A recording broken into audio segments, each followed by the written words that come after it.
Ajith sir வேதாள படம் பண்ணப்ப correct. இந்த சார் போட்டிருக்க கண்ணாடியை வந்து என் பையன் சர்வான் என்ன பண்ணிட்டான், எல்லாம் பேசிட்டு கீழே டபக்குன்னு அந்த கண்ணாடி கீழே போட்டு மிதிச்சு விட்டான். ஆமா, டக்குன்னு பையனை பிடிச்சி என் ஒய்ஃபு வாட்டா இழுத்து sorry sir sorry sir sorry sir sir கண்ணாடி ஒன்றும் ஆகல. Okay okay okay okay sorry sir sorry sir sir sir சின்ன பேச குழந்தை சார், அது பண்ணாதான் அவன் குழந்தை, இல்லைன்னா அது குழந்தையே இல்லை அப்படின்றாரு.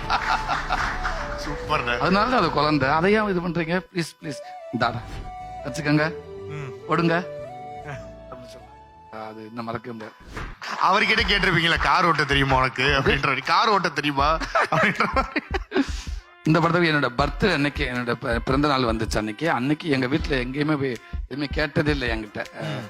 நானும் போய் மேக்சிமம் போட்டோ எடுத்ததே கிடையாது, அதிகமா அது எடுக்கவும் மாட்டேன், தயங்குவேன், வீட்லயும் கேட்டதே இல்லை. அப்ப என்ன பர்த்டே அன்னைக்கு என் தம்பியை கேட்டாங்க. என் தம்பிக்கு வந்து ரொம்ப முக்கியமா சாரோட பயங்கரமான ஃபேன்ஸ், வெரி கொண்ட ஃபேன்ஸ். அப்ப இந்த மாதிரி சாருக்கு வந்து அஜய் சாரோட ஒரு போட்டோ எடுக்கணும், நீ இதை நடிக்கிறீல்ல எப்படி ஏற்பாடு பண்ணு. எனக்கு தயக்கமாச்சு, நல்ல மனிதர், நல்லா பேசுறாரு, நான் போய் கேட்டு தர்ம சங்கத்தை கொடுத்துடக்கூடாது அப்படின்றதுனால எனக்கு கேட்காமே இருந்தேன். போட்டு ஒரு வாரமா என்ன போட்டு உண்டல் பண்ணாங்க. லாஸ்ட் பர்த்டேக்கு முதல் நாள் வரைக்கும் என் தம்பி ஆதி கேட்டாச்சா கேட்டியாண்டா ஏன்னா. அப்புறம் யோசிச்சுட்டே இருந்தேன். அப்புறம் மேக்கப் மேன் சக்திட்ட சொன்னேன், இந்த மாதிரி என் தம்பி எல்லாம் வீட்டுல எல்லாம் வரணும்னு நினைக்கிறாங்க, சார் எது நினைச்சுக்குருவாரா அப்படின்னு கேட்டேன். அதெல்லாம் ஒண்ணு நினைக்க மாட்டான், நீங்க நான் கேட்டு சொல்றேன்னு கேட்டுட்டு அப்பயே ஒன்று சொல்லிட்டாப்புல, சாரு ஓகே பாக்கலாம்னு சொல்லிட்டாங்க அப்படிமா சொல்லிட்டாங்க. பயங்கர சந்தோஷம். அப்ப சாரை பார்த்தேன், ப்ளீஸ் ப்ளீஸ் தாராளமா அப்படின்னு சொல்லிட்டாரு.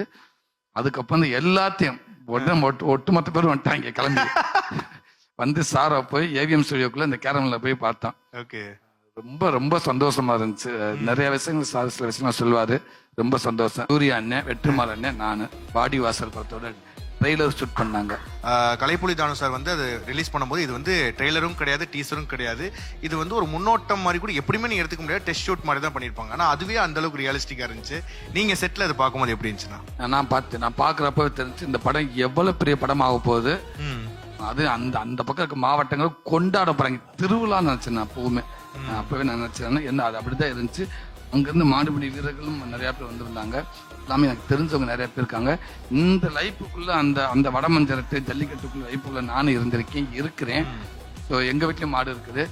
அதனால எனக்கு தெரியும் இது படமா வந்தா எந்த அளவுக்கு வந்து நிற்க. அதுவும் வெற்றிமாறன் சூர்யான் சிறப்பு இது எப்படி வரணும் மட்டும் யோசிச்சு பார்த்தேன். இப்ப சொல்லி இந்த நேரத்தில் இந்த படம் மட்டும் வெளியில வாடி வாசல பார்த்தேன், தியேட்டர் என்னன்னு மட்டும் நீங்க பாருங்க. ஓகேண்ணா. இந்த நேரத்தில்